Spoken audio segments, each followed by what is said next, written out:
મને ગિફ્ટ જોઈએ છે 25મી એનિવર્સરીએ, તો મારે કહેવું પડશે કે મને ગિફ્ટ જોઈએ છે. મેં 25 વર્ષમાં કીધું નથી કોઈ દિવસ. આજે મેં કીધું કે જા લઈ આવો. માંગીને શું લેવાનું?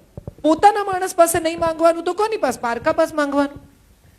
કેટલી બધી પત્નીઓને મેં એવી જોઈ છે કે બહારના બધા સાથે તો એટલું હસી હસીને બોલે, તો બહારના સાથે તો હસીને જ બોલવું પડે, એને થોડી વડચકા ભરાય.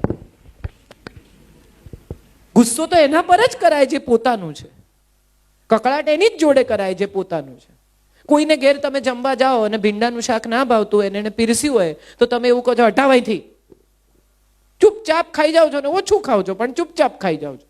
પત્નીને કહો ખબર છે તને તોય તું ભીંડા હટાવાયથી, તો ત્યાં તમે માસ્કલેસ whatever you are living like that. And I think that's what is the beauty of marriage. You don't hide anything from each other, not even emotions. Say what you want.